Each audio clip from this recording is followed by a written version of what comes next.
اعوذ باللہ من الشیطان الرجیم بسم اللہ الرحمن الرحیم دزارہ چینل کے معزز ناظرین السلام علیکم ورحمۃ اللہ وبرکاتہ۔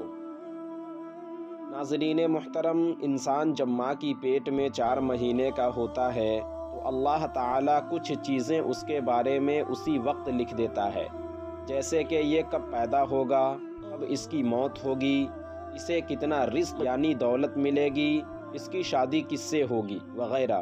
آج کی ویڈیو میں ہم آپ سے بات کریں گے ان میں کے ایک ٹاپک کے بارے میں، اور وہ ہے انسان کی موت۔ سب سے پہلے ہم آپ کو یہ بتا دیں کہ خودکشی یعنی سوسائڈ کرنا حرام ہے، اور ایسا انسان اللہ تعالیٰ کے یہاں مجرم ہوگا۔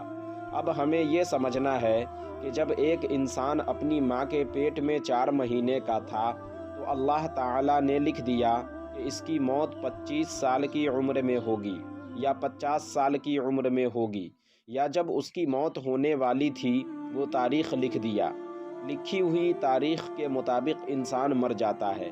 سب کے مرنے کی وجہ الگ الگ ہوتی ہے، کوئی اپنی طبعی موت مرتا ہے تو کوئی خودکشی یعنی سوسائڈ کر کے، مگر مرتا تبھی ہے جب اللہ تعالیٰ نے لکھا۔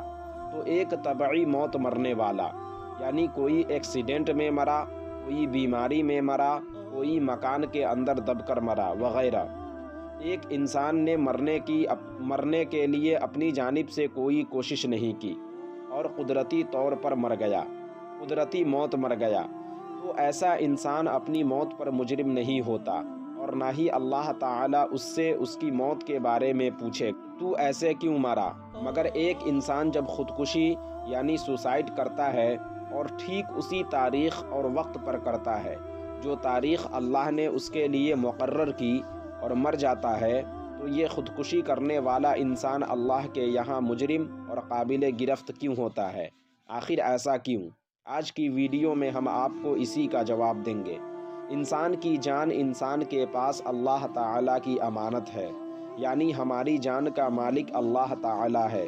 وہ جب چاہے جس طرح چاہے اپنی امانت واپس لے لے، یہ اس کا حق ہے، مگر ہمیں اس امانت میں خیانت کا حکم نہیں ملا کہ ہم خودکشی اور سوسائڈ کر کے اپنی جان کو ہلاک کر دیں، اور اللہ نے خودکشی کو حرام قرار دیا، اس لیے خودکشی کرنے والا مجرم اور گناہگار ہوتا ہے۔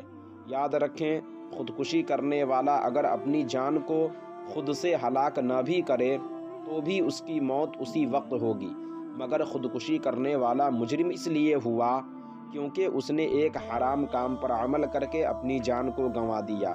آج ہماری ایک اسلامی بہن عائشہ، جس نے اپنی زندگی کی مشکلات اور پریشانیوں سے تنگ آ کر خودکشی کر لی، میں جانتا ہوں، سمجھ سکتا ہوں کہ ان کی زندگی میں بہت ساری مشکلات رہی ہوں گی، بہت پریشانیاں رہی ہوں گی، اور ہر طرف سے مدد کے دروازے ان پر بند ہو گئے ہوں گے، مگر ایک ایسا دروازہ بھی ہے جو کبھی بند نہیں ہوتا، اور جب ساری امیدیں ٹوٹ کر چکنا چور ہو جاتی ہیں اس وقت بھی ہمارا رب ہمیں تنہا نہیں چھوڑتا۔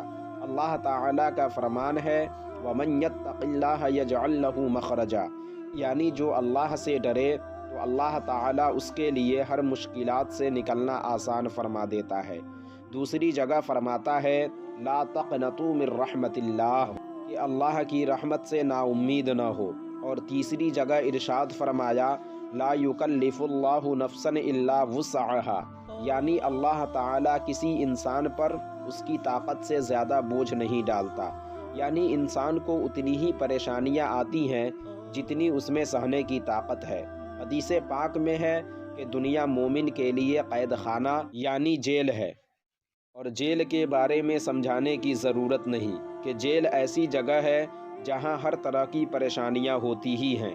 ہمیں ان پریشانیوں کا مقابلہ صبر سے کرنا چاہیے۔ زندگی کا دوسرا نام ہی پریشانی ہے، اور اسی لیے اللہ نے ہمیں حکم دیا کہ صبر کرو، کیونکہ اللہ پاک صبر کرنے والوں کے ساتھ ہے۔ اگر ہم صبر سے کام لیں تو اس دنیا میں بھی اللہ تعالی ہمارے لیے آسانیاں پیدا فرما دے گا، اور آخرت میں تو ہمارے لیے سکون ہی سکون ہوگا۔ آج ہمارے سماج اور سوسائٹی میں جہیز ایک ایسا ناسور اور مصیبت بن گئی ہے جس سے ہزاروں بہنیں یا تو سسرال والوں نے ان کی جان لے لی یا خود انہوں نے اپنی جان گنوا دی۔ جہیز لینے والوں آپ کان کھول کر سن لو، یہ ایک رشوت، حرام مال اور ناجائز ہے۔ اس جہیز جیسی لعنت کی وجہ سے جتنی بھی جانیں ہلاک ہوئیں یا ہوتی رہیں گی، روز محشر قیامت کے دن سارے جہیز لینے والے اس میں شریک ہوں گے۔ خدارا اللہ کا خوف کریں اور اس جہیز جیسی لعنت سے آج توبہ کر دیں، تاکہ آئندہ اس لعنت کی وجہ سے خاندانیں اور جان قربان نہ ہوں۔ بہنیں گھروں میں جوان ہونے کے باوجود کنواری نہ بیٹھی رہیں، ورنہ یاد رکھیں اللہ نے فرمایا ذرے ذرے کا حساب ہوگا۔ تو جب ذرے ذرے کا حساب ہوگا تو کیا اتنی بڑی زیادتی جو آج ہم کر رہے ہیں اس کا حساب نہیں ہوگا؟ یقیناً ہوگا۔ اور آخر میں ہم اپنے ان بہنوں اور بھائیوں سے گزارش کریں گے جو مصیبتوں اور پریشانیوں سے دوچار ہو کر خودکشی کرنے کا سوچ رہے ہوں، خدارا ایسا نہ کرو۔ میں جانتا ہوں آپ کی مشکلات بہت زیادہ ہیں، مگر آپ کا رب ان تمام مشکلات سے بڑا اور عظیم ہے۔ اس رب کے سامنے اپنے مشکلات بیان کرو اور اس کے دور ہونے کی دعا کرو، وہ ضرور ان تمام مشکلات کو دور کر دے گا۔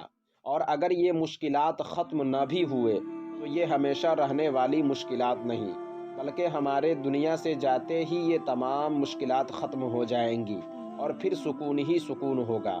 خودکشی کرنے سے ہماری مشکلات ختم نہیں ہو جاتی بلکہ بڑھ جاتی ہے، کیونکہ مرنے کے بعد ہم سخت عذاب میں گرفتار ہوں گے۔ باتیں تو بہت زیادہ ہے مگر ویڈیو زیادہ لمبی ہو گئی، تو آخر میں ہم یہ دعا کریں گے کہ جو ہماری بہن اس دنیا سے چلی گئی اللہ ان کی مغفرت فرمائے، اللہ ان کے قبر پر رحمت و انوار کی بارشیں برسائے۔ تو بس آج کی ویڈیو میں بس اتنا ہی۔ اللہ حافظ۔